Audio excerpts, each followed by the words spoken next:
All right, welcome back, guys. So we're still waiting on this PCGS submission to come in. I thought it was going to be overnighted because that's what I paid, but they downgraded to a 3-day express saver, so I have to wait until after the weekend. And I thought this would be here a few days ago, and apparently not. I had to call PCGS to get a status update on this one, but I didn't want to let the people wait. These were some of the coins that we sold on Whatnot. I gave what I thought was kind of a fair estimation of what the grade was, but also at the same time offer PCGS grading if they purchase these coins, which is something that that we like doing on our stream, is to offer some sort of like bundled package. And if the customers that buy the type coins opts for the grading, then we go ahead and send it off. All right. So as opposed to waiting until Monday, by the time these coins come back, which is when they're going to drop, I did find that out earlier today. Might as well show off the true views. Okay, a couple of them we hit out of the park, and then a few of them not so much.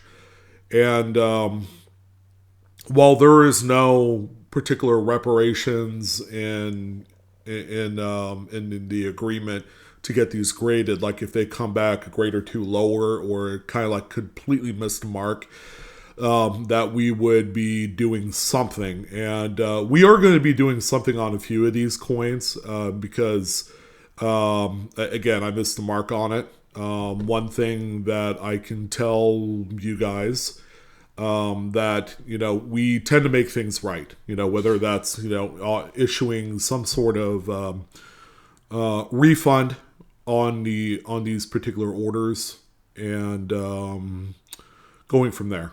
All right, or just doing a 100% buyback on the coin. Whatever works to everybody's liking. All right, so first one up, 1920 AD. Surprisingly, because I've had this coin for over 25 years, is a mint state brown coin. And it has great luster. It's not indicative of what you're seeing in these photos, although there is that one little carbon spot right on Lincoln's lapel. Okay, not really thinking anything of it. If anything, they would net grade it a point or so. But I have here on my device because, and then toward the end of this grouping here, we will see the cert numbers on there because you have my little thumbnail picture of me centered at the bottom where the cert number is, but it's the only place that we could put that on there because I wanted to show my face. So this one right here, this is one of the first coins that we did miss the mark on. Fortunately, the same customer bought the next coin, and my goodness, what a nuke that one ended up being. This one right here, he didn't pay a whole ton of money for, but it ended up coming back genuine unk details cleaned. I just didn't see it. I saw a mid-state brown coin with little hints of red and full luster. And once we get these coins back in hand, we will do a corresponding second video of what they look like on video in hand, actual physical coins. So this one right here, unk details cleaned. And honestly, at first I thought maybe that carbon spot would have been kind of more the Doomslayer on this one. And generally they tab those as like environmental damage. So that's the first one there. The next one, oh my god, this thing is a friggin' monster. And it's the actually the same individual that bought the 20 AD purchased this one here too. And let me tell you guys something. 24D key date, all right, low mintage. This one right here, my client spent $800 raw. Again, this is another coin that I've had since like 1997. Bought this one along with a few others that came out of an old album. And these were actually in pretty nice shape because they were in a collection in Western Nevada, a pretty dry climate, so we didn't have much to worry about with like, you know, carbon spotting. You know, they'll get a few carbon spots every so often. I was not at all worried about this one. That my initial thoughts was going to be like mid-state 64, 65 red brown, and I'm happy to say that this one ended up coming back as mid-state 65 red brown. All right, and then you'll see these grades at the end when we have like the full list. You can see the cert number and all that stuff. My client paid $800 for this coin, and now it's worth $2,500. The last reported sale actually was on Stax Bowers for the same exact coin, or not the same exact coin, but this coin in that particular grade sold for $2,530 in 2023. Needless to say, this particular coin does not pop up on the market in extremely high grades. Especially a lot of branch mint 1920s Lincolns in mint state red brown or full red are pretty scarce. They just were not saved, in the highest rates of preservation during a time where it's the pre-depression age. A lot of folks were using their coins as intended. So there you go. So that was a huge win there on that one. Next coin up. This one, I was disappointed in this one here. This one PCGS has had. They've had this order for a long time. We're talking. If I had to venture a guess, they've had this particular order for almost 6 months. And this one right here originally was sent off to CAC-G. It came back mint state 64. 64, yeah. I was like, no way, no shot, right? I mean, this thing was pretty clean. It's got a few little trivial carbon spots, but a lot of earlier coins do, anyways. This one has a really pretty woody kind of toned patina to it. It's got beautiful color to it.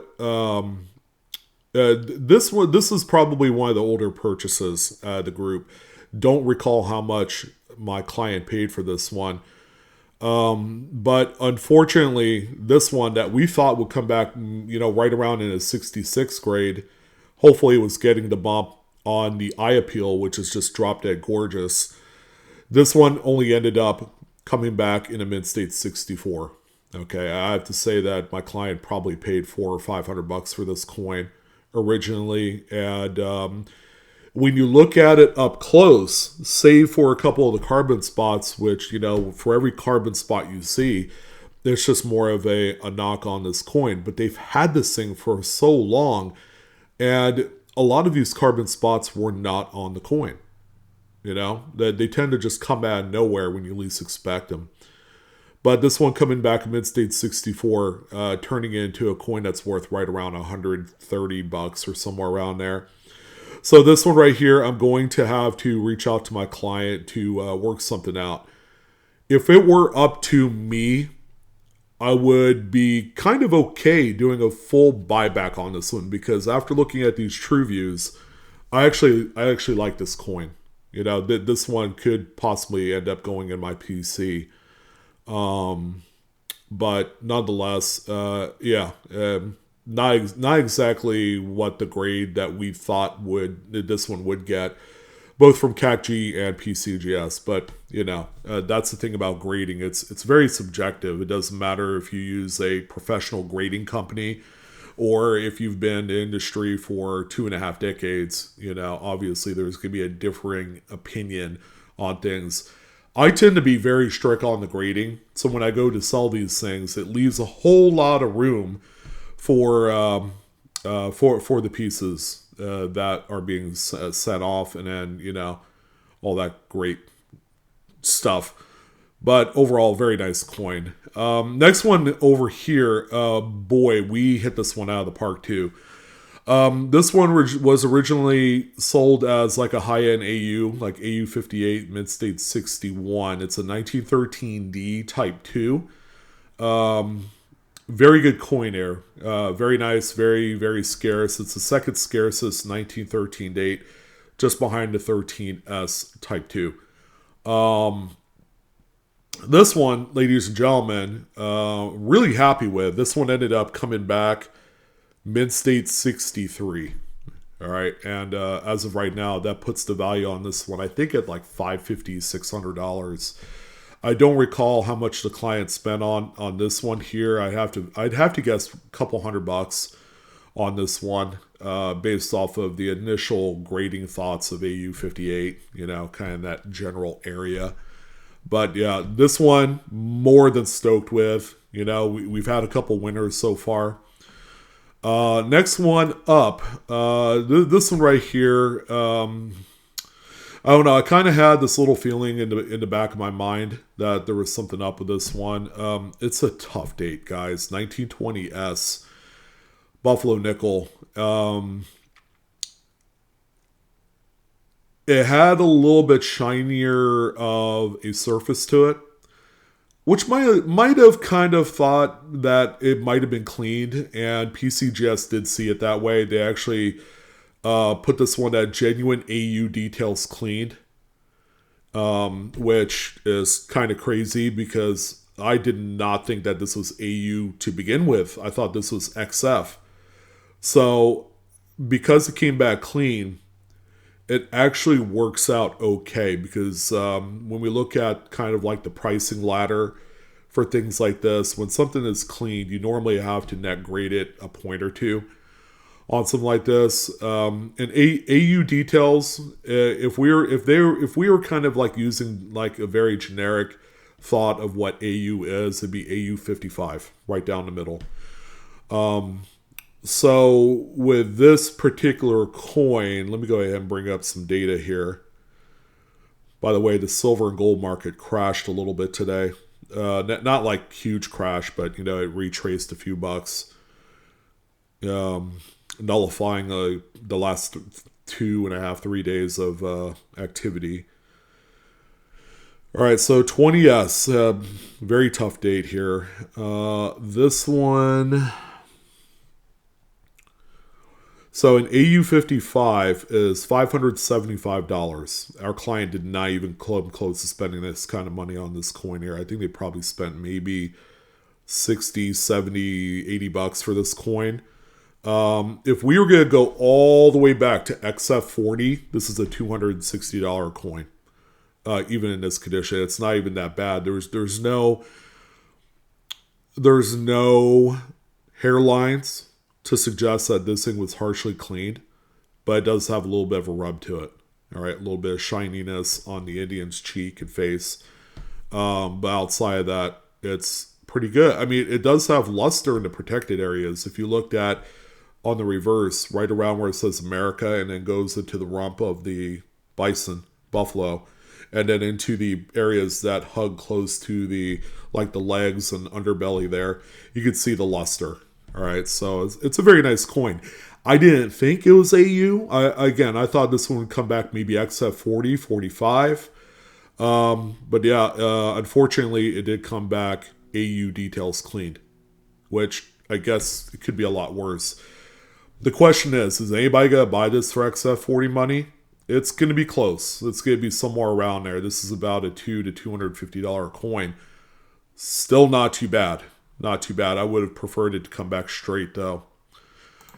This next one right here, this one we did nail pretty good. It's a 28S. This one here, ladies and gentlemen, coming back AU 58. Okay, so we're good there. I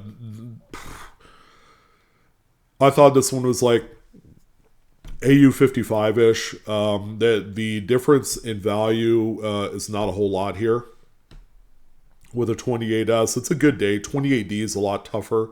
6.9 million made. So an AU 58, 3.25. I have to say our client probably paid, I don't know, under $50 for this coin. So definitely a huge bonus here on this one. You know, even if you went back to AU55 money, it's 215. So yeah, it did pretty good here on this one, and a good outcome. Again, the grade came out better than what I had initially thought. It did have some luster. It had a little bit of a nice kind of a patina to it. As you can see some of the woody kind of striations on the obverse, a little bit on the reverse. But yeah, AU58, we'll take that all day long. Next one here. Okay, this one, another heartbreaker. Fortunately, it wasn't a coin that was terribly expensive because it's a Philly dated coin, 1919p. It had good toning. That's what I liked about it. I liked the obverse toning more so than the reverse with the reds and oranges and things like that. But it did have a fair amount of carbon spots on the reverse underneath the buffalo's belly there, as you could see. This one right here was kind of a throw-in. I was more interested in seeing like a true view on this one, but unfortunately, PCGS gave this one an UNC details, uncirculated details, 97 code environmental damage. All right, and I was like, wait a minute, where's the environmental damage? And if you see my little mouse pointer, see this spot of corrosion right above the Y, right here. So there's that, and then there's all these carbon spots underneath the buffalo there. So even something as honest as what we're seeing here, when you put all the things together, it's an either or situation with this one. If the green corrosion on the obverse was not there, but the carbon spots on the back was just the only existing issue, they probably would have straight graded it.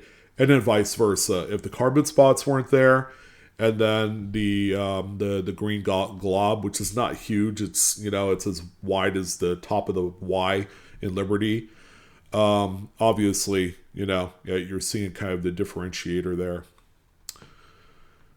Good thing it's a Philly and not a Denver or San Francisco. Another nice, honest, circulated coin. We nailed this one to a T. 15S, nice, tougher date. A coin that even in this grade is worth sending off. Anything less than VF, I wouldn't even worry here. So this one right here came back XF40. So a 15S and XF40.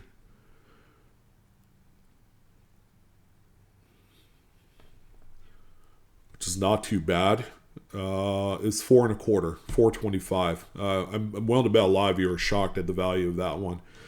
When you get to VF20, it's 235. So it's a coin with a lot of value when there's enough chops on there, with a lot of detail. You have that full horn on there, and it's a good looking coin. Good looking coin. I like this one. And this one hit the nail right on the head. Pretty good. And our client made money on that one there too. The next two coins, these are mine. These were my personal coins that I added to the submission. We ended up getting a few rolls of 1888 Morgans that were bank wrapped way back in 1948. They were even stamped and all that on there. We bought it direct from the client. And yeah, they had just absolutely knockout roll ender toners, and to kind of like add some frosting to an already sweet cake. Each and every single coin was either a VAM 4A or a VAM 12, which are hot 50 varieties, and what those are double die reverses. There's just a little bit of a difference from one to the other. One has like a clash die and another one does not. And the 4A version has a little bit of a die break under the date. We actually have one in this submission. So a really pretty, per my instructions and what I told PCGS is I want the reverse facing forward in the holder. So we'll see if that comes back as the case. This one right here came back mint state 62. That I could care less about. It was more about getting this thing graded with a true view with that color. And boy, that thing is amazing. I love all the blues on this one. And then we also sent this one off here as well. Another 1888. This one is the VAM 4A. Much better result here with a fully involved obverse toning profile.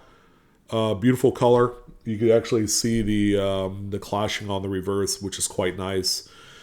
And this one, I'm happy to say this one came back mid-state 64. And each one of these two VAM varieties is actually attributed with the VAM variety because they're a hot 50. They'll put it on there. Guess what? We have another one here too that we're going to be sending off. I don't know when. It'll probably be after the first of the year. I tried selling it last night on the Whatnot stream. But these ones right here, this one more so, this one's probably going to be about a $1,250 to $1,500 coin the way it sits. That's with the VAM variety and the toning, and it's a really good grade. The previous coin, probably we're looking at about like 700 on that one there, 650, 700 for the reverse toner, but both equally stunning. Couldn't be any more happier with these two. And then in a true heartbreaking fashion, we have these two piece dollars that were absolutely dynamite, and they ended up not getting what I think they deserve. All right, so we got 1926p piece dollar. A few small trivial contact marks, one right on the old chin of Lady Liberty, one right on the eyebrow there, but nothing too extravagant. A little bit of a contact mark on the 9, but here's the problem. That contact mark was not there when it was submitted on that 9 of the date. So I kind of have a little bit of an issue there. And then you always hear stories about there being just like, PCGS or NGC employees playing around with coins, intentionally putting like a nick or a mark or doing something to the coin to have it grayed out lower so that way it doesn't affect population, whatever, top pops. I've heard that a bunch of different times. They're not allowed to do that, it's been brought up a few times by actual people that work at those companies. So before that even becomes a thing, I decided, kind of squash that. I set this out thinking it was one thing, and it turned out it didn't grade out nearly as high. This one came back in mid-state 62, and we're trying to aim for 65 and up. The fields are incredibly clean. Why it didn't grade higher than what it is right now is a true shocker. This one shocked the hell out of me. And to this day, I'll be scratching my head. But yeah, our client paid a fair amount of money for this coin. So this one right here, our client is going to receive some sort of compensatory refund for this piece here. But it's really cool to see this one in a true view because it's stunning. I like it. And then also another heartbreaker. 1935. This one looks more cleaner than the other coin. It did grade out a little bit higher. And I'm like, look how clean the fields are in this thing. All right. And then Lady Liberty looks pretty good. Small little kind of little ticks and nicks in there. Nothing too crazy. There's one little... there's a little bit of a contact mark going through the rays there, right under the E in Liberty. All right, that I did notice. This one we thought will come back like 65. That would eventually put it like in $600-700 territory. This one came back mid-state 63. All of it's not lost, however. This one has quite a bit of value in 63.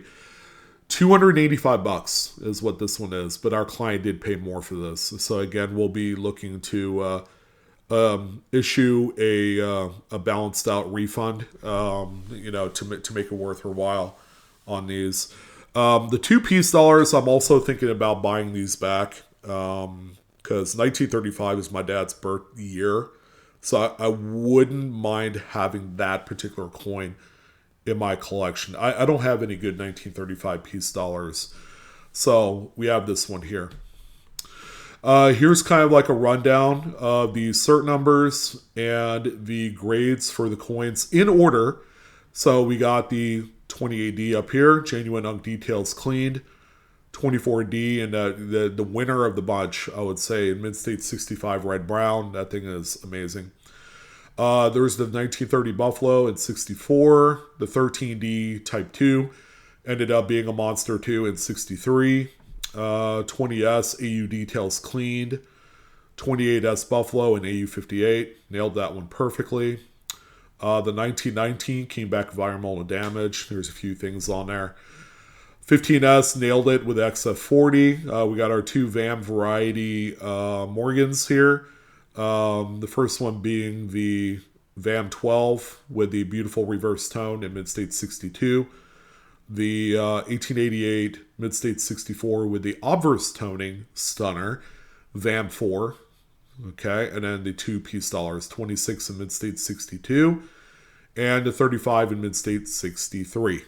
Okay, so that is our rundown of those. Those are, except for the two Morgans, which are mine, everything else is customers' coins. All right, so we have another submission that was sent out last week for more customer graded coins, and I also added in like 8 of my own in that mix. That one I'm thinking we'll probably get after the first of the year because PCGS is still working on a pretty hefty backlog right now, and I sent this particular one not as extravagant. I actually went economy on it, so we'll see what happens there. If they have to upgrade any specific coin, they'll do that anyways. One more coin to show you. Okay, this one I could not understand why it graded the way it did. 1884 sold as just a nice toner. It's got good color, albeit a little bit more on the darker side. Not quite totally terminal, but you have a lot of like the darker browns and things. But you also had nice little swaths of green and blue, and maybe a little bit of orange profiled in there. The reverse showing more of the russet brown. This one came back on circulated details, questionable color. Do not understand that one there. Because I've had other coins that look similar to this that straight graded. So again, our client didn't pay like a huge premium on this one. But we'll figure something out, which essentially turns it into, I don't know, $60, $70 coin. Nothing really crazy there, but we did get a true view. We paid for true views. And then there is the one right there. Questionable color, genuine unk details. Unfortunately, that's what it came back as. All right, so kind of a recap. Here's the deal. So on a few of these, we'll reach out to our clients. This is something that we don't have to do, but we want to do. All right, and this is all in the spirit of continuing on a relationship with our customers on Whatnot, on eBay, and all that stuff. We'll reach out to our clients. We'll kind of come up with some sort of like reparations. For the example of like the Lincoln Cents, the two Lincoln Cents, the nice ones. That one will end up being not so much a wash because he still ended up just huge positives, and he's really cool. So he's up $1,700, and by the time you factor in the 28D, he paid a few hundred for. He's gonna be okay there. But a few people, we'll reach out to try and figure something out. But yeah, that is how we do it. This is a service that we offer on Whatnot because it's something fun, something that we like to do to help add in some value to the experience. And as long as we could do that, then that's something we'll do. And another thing to address before I let you guys go, some of you are going to ask, well, are you going to charge the clients for the grading? No, not in this particular case. This is not something that's going to be forever. I will say this much, that this is something that we're going to kind of examine after the first of the year if we want to continue this on. Because it's money that comes out of me and my wife's pocket to cover all of the grading submissions. And if something doesn't go as planned, And then we need to go out and refund a couple of clients because the coin was misrepresented or misadvertised. That's something that we have to take care of on our own. So if it becomes like just a ridiculous net negative experience, and this one right here is on the cusp of being something that might force me to not want to do this again in the near future. And again, that's probably more so to my own undoing, because, you know, I did offer PCGS grading, and I, you know, kind of gave my thoughts on what the coins might grade out. Again, being a little bit more on the conservative side of things, that it helps out with the experience, and folks are able to get these coins for a lot cheaper than they normally would, say, at a coin shop or a show or online bidding in like great collections or heritage auctions, things like that. So that's kind of how it works. We have another submission that is currently out right now. Again, we're expecting that one sometime after the first of the year. I'm hoping so much that would come back first couple weeks of the new year to kind of kick things off right. And that one is a much bigger submission. I think in total that one's about 35 coins. So it's a big dog. But we are excited to get that one back. We'd love to hear your guys' thoughts. Did you have a favorite coin out of the mix? And all that great stuff. I loved it. You know, we haven't done one of these since we started Whatnot back in 2020. We've been on the platform 2.5 years. So 2023, I believe. So it's great. People are loving it. They're enjoying it. And hopefully this is just the first step in making it a much better experience, and to give some folks, you know, kind of like something to hang their hat on, you know. That is a great value proposition in addition to just buying a coin and saying hi, you know. So yeah, please do sign up if you haven't done so already for Whatnot. I will have the sign up links down below in the description box, plus I'll have them pinned into the comment section of this video. So there you go. That's the grading submission that everybody's been waiting for with Buffalo Nickels and all that great stuff. Thank you guys again for tuning in. And that will do it. I think there was one other coin that hasn't been, it's in quality control. It's a 35D Buffalo Nickel. So whoever owns that one will find out what the grade is of that, hopefully here in the next couple days. It's surprisingly an economy submission, and we don't have anything on it yet, which is weird. This was all sent together. So, all right, guys, that's going to do it. I am going to get out of here. We don't have a show tonight on Friday. I'm taking the night off, getting caught up on shipments, and taking a break. I've been battered by the change in weather, and I have allergies right now. It's really bad. And I'm on a strict diet program right now that's really doing a number on me, but pretty good results. I'm down 25 pounds. Yeah, I was a big, heavy guy, and we are going to continue on that trend for sure. So thank you guys again. Have a great weekend. If I don't see you guys, we'll be doing a PCMR in the morning, and go from there. But in any event, you guys take care.